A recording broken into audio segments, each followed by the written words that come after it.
My name is Avery Collins. I'm 36 years old. And I didn't know my marriage was already over until my husband didn't come home on a Tuesday night that felt painfully ordinary. That morning started the way most of our mornings did. Coffee brewing too loud in the kitchen. Him standing at the counter, scrolling through his phone. A distracted kiss on my cheek before he grabbed his keys. "See you tonight," he said. I believed him. We'd been married 8 years.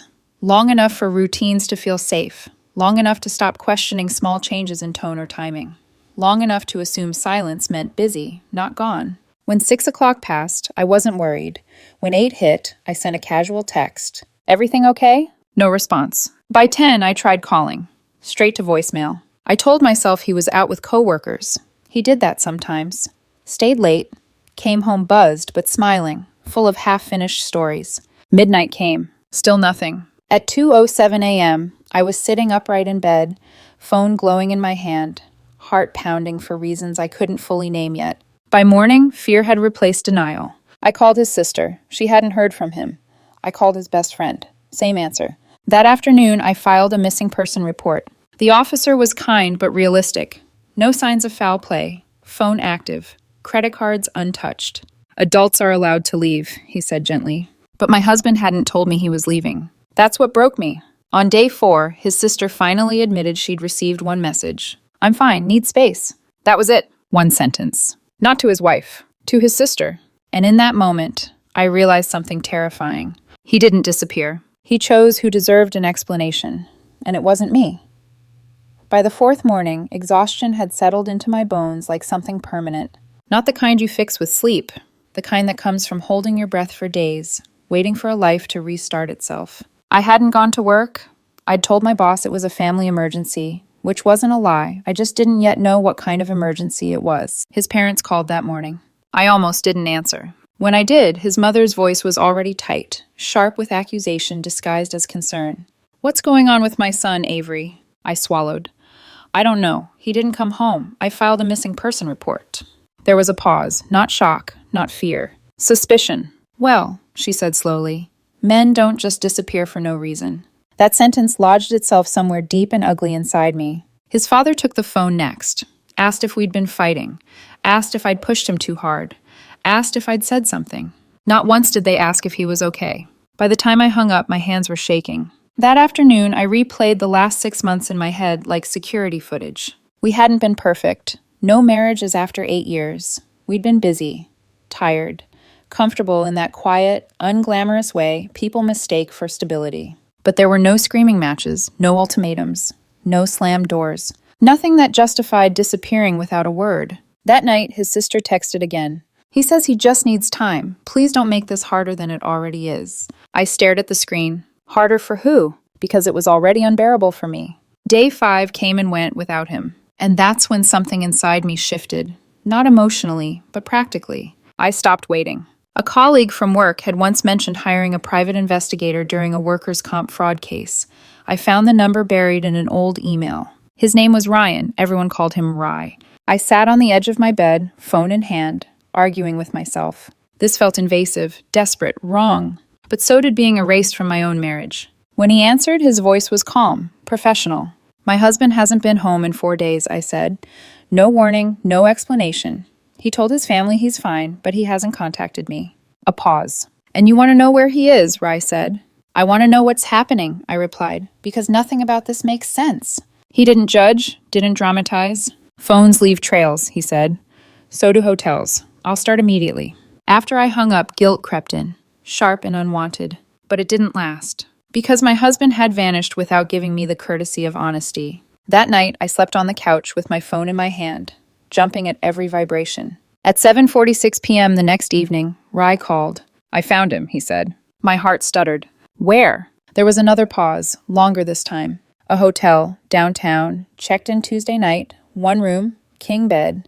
My throat closed. "There's more," he added quietly, "and you should probably be sitting down." I was, but nothing could have prepared me for what he said next. He didn't check in alone. I didn't cry after that call. That's what surprised me most. I just sat there, staring at the wall across from the couch, letting the words settle into my body like a slow toxin. He didn't check in alone. Rye explained the basics. Names on the reservation, timestamps, patterns. 5 nights. Same room. Same woman entering and leaving with him. Breakfast downstairs. Evenings back in the room. Not a mistake. A schedule. By the time I hung up, I felt hollowed out, like my emotions had evacuated and left something colder in their place. Friday night, around 8 p.m., I was still in sweatpants, living off lukewarm leftovers and adrenaline, when I heard the unmistakable sound of a key in the lock. I froze. The door opened, and there he was, my husband, standing in the doorway like nothing had happened. He looked good, not exhausted, not ashamed. Fresh clothes, trimmed beard, hair styled like he'd had time to care about his reflection. He rolled his suitcase in behind him, kicked the door shut, and smiled. "Hey," he said. Just hey, like he'd been gone for an afternoon. I stood up slowly. My legs felt unsteady, like they didn't trust the floor anymore. "Where have you been?" I asked. He sighed, actually sighed, and dropped the suitcase by the wall. "Can we not do this right now?" My mouth went dry. I filed a missing person report. He rolled his eyes, literally rolled them. "That's dramatic, Avery. Your parents think I killed you." "That's on them," he said, walking past me toward the kitchen.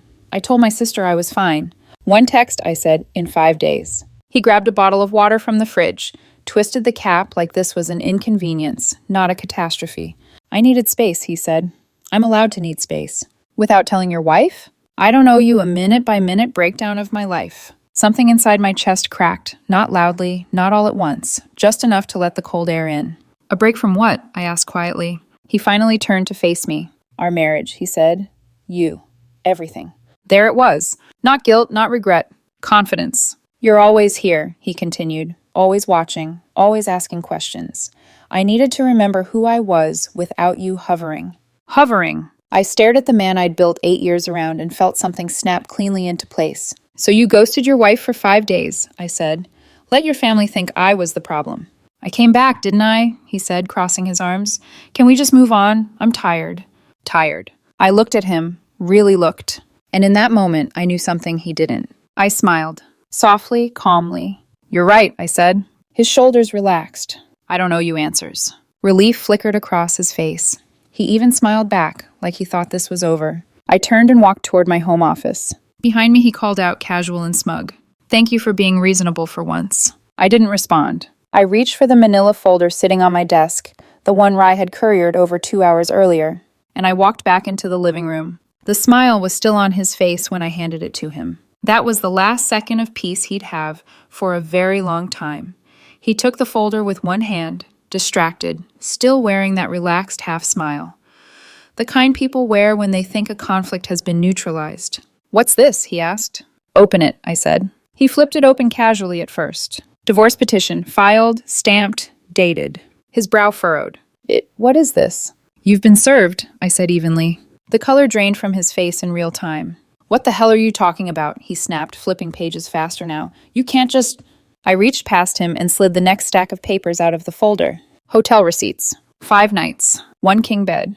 2 guests. All under his name. I laid them out on the coffee table, one by one, like evidence in a courtroom. Courtyard Hotel. Tuesday through Saturday. Room service. Meals for 2.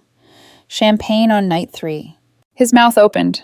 Closed. Opened again. "You hired someone to follow me?" he finally said, voice sharp with outrage. "You vanished for 5 days," I replied. "Yes, I hired someone." He grabbed the photos next. Him, her, walking into the hotel together Tuesday night, leaving Wednesday morning for breakfast, returning again that evening. Same routine, every day. His hands started to shake.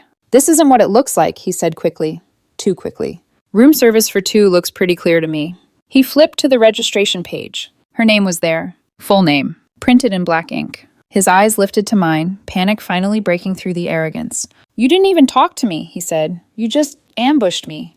"Ambush?" I asked quietly. "You disappeared and slept with another woman for 5 days. I think we're past talking." He switched tactics instantly. His voice softened, his eyes glassed over. "Avery, baby, please, I was confused. Work's been insane. She was just there and—" "Who is she?" I asked. "A colleague," he said. "It doesn't matter. It meant nothing." "Her name is on the hotel registration," I replied. "My lawyer already has it." The tears stopped. Just like that. His face hardened. "You're going to regret this," he said coldly. "You think you can just throw me out?" "I needed space," I echoed. "You got it. Permanent space." He scoffed. You can't kick me out of my own house. It's my house, I corrected calmly. I bought it before we got married. Your name was never added to the deed. His jaw clenched. We had talked about it once, years ago, eventually. Eventually never came. He hurled the folder at me. Paper exploded across the living room like confetti at a funeral. You're a piece of... I'm not the one who vanished to sleep with someone else, I said. He stormed toward the bedroom, already dialing his phone, shouting to someone on the other end. I knelt down slowly, gathering the scattered papers. That's when my hands started to shake. Not doubt, adrenaline, because the shock was wearing off, and the reality was setting in. I had just ended my marriage, legally, irrevocably. And yet, he'd ended it days ago. I was just the one brave enough to say it out loud. When I slid the papers back into the folder, I noticed a handwritten note clipped to the back. From R.Y., confirmed affair, photos and receipts attached. Subject showed no indication of guilt or remorse during surveillance. I sat back on the couch. That night, he stayed in the bedroom. I stayed right where I was. Neither of us slept. The morning after I served him the papers, he emerged from the bedroom like someone gearing up for battle. It was almost 10. I had already showered, dressed, and made coffee, not because I felt normal, but because routine was the only thing keeping me upright. We need to talk, he said. I didn't look up from my mug. Talk to your lawyer. Don't be childish. I finally met his eyes, coming from the man who vanished for 5 days without telling his wife. His jaw tightened. I got a lawyer, he said. He says you can't just kick me out. I have rights as your spouse. My lawyer says I can enforce a 30-day notice, I replied. The house is solely in my name, and you committed adultery. You have to prove adultery. I unlocked my phone and held it up. One photo. Him and her, kissing outside the hotel on day 2. He looked away first. That's an invasion of privacy. That's evidence taken in a public space, I said. Nothing illegal about it. He tried again, softer this time. Avery, can we just try counseling? 8 years doesn't just disappear overnight. I almost laughed. You disappeared overnight, I said. I'm just catching up. That's when the mask dropped completely. Fine, he snapped. But I'm taking half of everything. Your retirement, your savings, all of it. You can try. He left shortly after, slamming the door so hard the windows rattled. That afternoon, my lawyer, Ms. Delgado, called. Sharp voice, no nonsense. His attorney is claiming you're being vindictive, she said. They want temporary spousal support and half the house value. On what grounds? They're arguing it was a brief lapse in judgment during a mental health crisis. I closed my eyes. A 5-day hotel stay with champagne service, I said. Very therapeutic. I agree, she said calmly, but be prepared. They're spinning a narrative where you're controlling and he felt trapped. By the weekend, it had already started. His sister texted, his mother called, crying, asking how I could do this to her son. His father left a voicemail saying he was disappointed I was giving up so easily. Not one of them mentioned the affair. Not once. I blocked most of them and kept communication strictly through lawyers. Then his best friend showed up at my house Monday morning. She stood on my porch like she belonged there. She made a mistake, she said. 1 mistake in 8 years. She made a choice, I replied, every day for 5 days. He was depressed, she insisted. Work was killing him. That woman just gave him attention. I was home every night, I said. He chose to leave. She looked at me like I was something cold and unfamiliar. You're heartless. Good, I said. Then this should be easier for you. She left angry. That same night, my phone rang from a blocked number. I answered without thinking. Is this Avery? Yes. This is him, the guy from the hotel. I blinked. Are you serious right now? I just wanted to say this wasn't supposed to happen like this, he said quickly. He told me you were basically over. Did he mention we were still married and living together? Silence. He's staying with me now, she finally said. I smiled. Thank you, I said. My lawyer will love that. What? Wait. I hung up. By the end of the week, he tried to access one of our old joint accounts. The bank called me directly. Attempted withdrawal, the rep said. We blocked it per your instructions. Another piece of evidence. Another confirmation. He wasn't just unfaithful. He was entitled. And now he was scrambling. By the time the hearing date arrived, 6 weeks had passed. 6 weeks of silence punctuated by attempted intimidation. His father showed up at my office one afternoon like he had a right to be there. Just walked into the lobby asking for me by name. When the receptionist called back confused, I already knew who it was. Outside, away from the building, he didn't bother pretending to be polite. You need to drop this divorce, he said. Work it out. No, I replied. She made a mistake, he snapped. A stupid one, but 8 years of marriage should count for something. It did, I said evenly, until he spent 5 days in a hotel with another woman. His face flushed red. You're stubborn, just like your father. That one landed, low and unintentional. This isn't about stubbornness, I said. It's about respect. And he had none. He leaned in. If you push this, we'll fight you on everything. House, retirement, years in court. Is that a threat? It's reality. I looked him straight in the eye. Then we'll let a judge decide. After that, I documented everything. When my soon-to-be ex tried to force his way into the house one weekend, pounding on the door, I kept the chain on and told him to schedule property retrieval through lawyers. He called the police. They sided with me. Civil matter, the officer said, turning to him. You moved out. He screamed in the driveway that I'd pay for this, loud enough for the neighbors to hear. By the time we finally sat in the courtroom, I was numb. His lawyer spoke first, confident, rehearsed. He painted my husband as a man under extreme stress who'd made a single mistake during a mental health crisis, claimed he felt controlled, suffocated. Then my lawyer laid out the timeline. Hotel booked 3 days in advance, 5 consecutive nights, photos, receipts, champagne, him moving in with the affair partner immediately after being served, attempted account withdrawals. The judge listened quietly. Then she looked directly at him. Did you inform your wife you were leaving for 5 days? No, Your Honor. Did you communicate with her at all during that time? No. And you stayed in a hotel with another woman? Silence. The mental health argument died right there. I'm granting the divorce, the judge said. Grounds of adultery are substantiated. My heart pounded. Asset division followed. I kept the house. Spousal support denied. He received a portion of marital assets. Painful, but survivable. When it was over, his mother tried to confront me in the hallway. My lawyer stepped between us. This is finished, she said sharply. Any further harassment will be addressed legally. Outside the courthouse, I stood alone for a moment. Breathing. It was done. Not cleanly, not without cost. But it was done. And for the first time in weeks, the silence felt like peace, not abandonment. The aftermath was quieter than I expected. Not peaceful, just empty, in a way that took getting used to. For a while, I kept waiting for the next ambush. Another call, another accusation, another attempt to rewrite what had already been proven in black ink and court transcripts. But the noise slowly died down. He stayed with the woman from the hotel for a couple of months, long enough for the fantasy to collapse under the weight of rent, bills, and reality. I heard, through people I no longer cared to correct, that she hadn't signed up to support a grown man fresh out of a divorce. Apparently, champagne tastes different when you're paying for it yourself. He moved back in with his parents, 34 years old, explaining to anyone who would listen how his ex-wife overreacted to one mistake. I didn't respond. I didn't defend myself. I didn't correct the story, because the people who mattered already knew the truth, and the rest were never really mine to begin with. I redecorated the house. Not dramatically, just deliberately. The couch he picked out went first, then the bedroom set, then the framed photos that told a version of my life that no longer existed. Each change felt like reclaiming oxygen. I started therapy, not because I was falling apart, but because I refused to carry someone else's choices inside my body any longer than necessary. Work became steadier.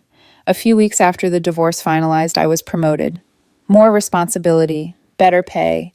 The timing was ironic in a way that almost made me laugh. I wasn't dating. I wasn't interested. Trust doesn't rebuild itself on a schedule, and I wasn't in a hurry to prove anything to anyone. Some nights, I sat alone in my living room, and let the quiet stretch without trying to fill it. And sometimes I thought about the version of myself who almost waited, the woman who could have accepted whatever excuse he offered when he came home, who could have swallowed the disrespect just to preserve the idea of marriage. If I hadn't hired a private investigator, if I hadn't trusted my instincts, if I hadn't chosen truth over comfort, I'd probably still be married to someone who lied to my face and called it space. The PI cost me a few $1,000s. The divorce cost me more. But the clarity?